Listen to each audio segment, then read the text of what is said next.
Hi guys, so today I decided to come out to join my fellow Nigerians on the NSAS protest taking place in Woolwich, Arsenal. It's been great. We've had some, great people speak to us, and now I'm going to be taking views from different individuals, on their opinion on what's going on. We're here with our fellow Nigerian lady. What's your name, ma'am? Lade Olubemi. Yes. Okay. So, quickly, I just want to know, how long have you lived in the UK? How many years do you have? For me to tell you how long I've been here long enough. Long. Okay. Substantial part of my life, or however I grew up in Nigeria. Have you been going back and forth? Definitely. I actually have a charity. I have an NGO in Nigeria, raising awareness about mental health issues in Nigeria. So every year, we hold conferences. Looking at various things. Mental health is a major issue in Nigeria at the moment. It's because of the oppression, the suppression, because of so many things going on in Nigeria at the moment. People are giving up. You probably would remember that the last 5 years, suicide has been a high major in Nigeria. And of course, it is caused by a lot of things. The economic downturn. It's the fact that there's no job. It's the fact that there's no housing, there's no road.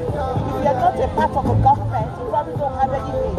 You see all the high-rise buildings being built up, they go Atlantic, Banana Island, and sometimes you find those who are hard-working, those who are very tough. So there is just that pressure on a lot of people, especially our young ones. So to be honest, I was not surprised when NSAS started. I wasn't surprised at all. I knew it was something that was waiting, that had to happen. And it's a precursor to revolution. It's a precursor, not my word, to revolution, because it can't continue. You cannot have injustice for so long. You cannot have the fact that because you look a particular way or you live in a particular way, and people stereotype you and they don't give you a chance. They don't give you opportunities. Okay, ma'am. So, how do you see this whole NSAS movement and end police brutality ending? I'm going to hold my opinion because my opinion is a bit brutal. No, I would like to hear it. My opinion is a bit, it's something I've said for more than 15 years. That for us to actually get a proper change in Nigeria, what we have at the moment is not going, I will tell you, it's not going to end it. It's not going to stop corruption until we have a bloody revolution in Nigeria. I'm going to change a little bit and we'll be back to normal. It's a fact that the mindset of the typical Nigerian, even those who are shouting NSAS, the mindset is very, very corrupt. It is the gatesman, it is the secretary, it is the managing director, it is the supplier, it is the person that digs your well, it is the person that paints your house, it is a carpenter, it is a bricklayer, it is everywhere, it is a bus driver, it is the agbero, it is everywhere. The system is endemically corrupt until there is a change where there's a wiping off of all of the old forces and people get to know that there's accountability, that yes, you stole 20 years ago, we're going to bring you back to the table and you'll have to account for it. Until we have the system in place, I will tell you NSAS is just a pseudo cry of what is going to come, because it's going to come. We can't continue like this. So that the nation breaks down and we have a reconstitution of what we call Nigeria. We're supposed to be a federation, but we're not a federation. At the moment, we're not. We're being ruled by particular sides of the country, and it cannot continue for long. So yes, NSAS, where it's going, not immediate, not in the next 6 weeks, not in the next 1 year. Okay, so do you think that this movement is big enough to affect the 2023 elections? I would say maybe. Maybe. The youth have to go there and go and get their voting card. The youth have to put their mouth where it matters. Not just the youth, everybody.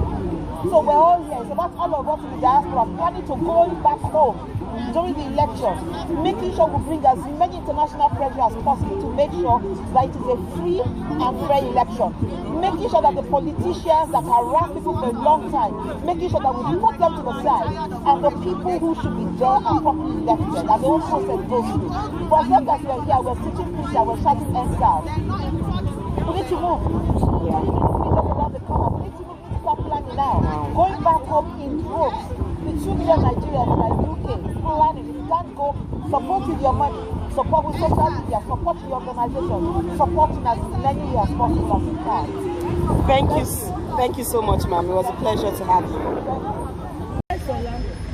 Right, ladies and gentlemen, it's your boy Nelly King, and I'm on Gist with Essay. It's time to end police brutality, and it's time to end SARS.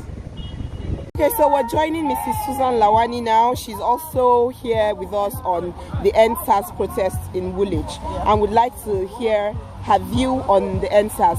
Thank you for joining us, ma'am. Thank you very much. The End SARS protest, why I'm so passionate about it is because I myself have been a victim of SARS brutality, bad governance, police brutality in Nigeria.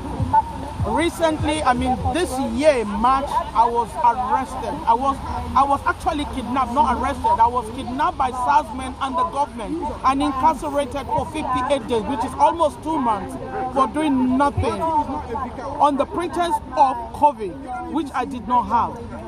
Every day of that 58 days was a torture, was a mental torture, physical torture, because they were not giving me anything. I wasn't seeing the sunshine or anything, but they were threatening me. The government was threatening me to accept that I have COVID, which I refused. And they say, if I refuse that, that means I'm going to be incarcerated forever. I didn't mind. I didn't mind. I wanted, for Nigerians' sake, so that the truth come out, so that other people will be liberated from what Nigerian does. I was ready to stay as long as they kept me there. Okay, ma'am. So, can you tell us how this affected your mental health? Being incarcerated for 58 days? 58 days. In fact, right now, as I talk to you, I nearly went blind in one eye. Wow. Yes, my right eye. Right now, Moffitt Hospital is treating me. I have retinal injection every month. I nearly went blind before I came back from Nigeria. That's how much that happened. And they told me it was a trauma. It was traumatic. I've never gone through that in my life. Mentally, I lost my job. I lost my job when I came back. Wow. Yes, I lost my job. It has affected my finances, it has affected my health, even right to now. That's why I'm out. That's why I'm out. That Nigerians should stop this. We must have a nation where we are not brutalized as citizens. Okay, so when they finally let you go, why did they let you go? Did they let you go with an apology, or what was their explanation? There was no apology at all. They told me that I've fulfilled the WHO standard, 58 days that I fulfilled them without nothing. I didn't take any medication. That was what I was told, and they were not going to apologize to me. Yes. Wow. And when I was leaving, they told me they were still going to monitor me, which I refused. They were becoming embarrassed because the whole world already knew about my case. It was an embarrassment to the government. That was why they shamefully had to let me go, because the whole world was involved. Thank you so much, Mrs. Susan Lawani. It was great to have you on the show. Borough of Greenwich. Yes, we're End SARS UK. I'm a local resident of the Northern Borough of Greenwich. And we're here organizing in solidarity with the End SARS movement in Nigeria. And we want to get the culprits behind the massacre at the Lekki Tollgate on October 20 brought to book. So we continue organizing these protests until those responsible are brought to justice. Okay, so are you hopeful that the government of Nigeria will respond to these demands? To be honest, I'm not optimistic because from what we've seen, they're denying it, the army is saying it's an issue. So I think they're looking for a cop-out, which is the more reason why we need to apply the pressure to make sure they do. Okay, so one last question, sir. How do you see this mass movement all over the world by Nigerians, this End SARS and End Police Brutality movement, affecting the 2023 elections? Well, if we keep it up, they'll be forced to take it into account. If we relent, they'll sweep it under the carpet. And for me, that's the more reason why we should keep up the pressure and keep organizing protests like this. Thank you very much, sir.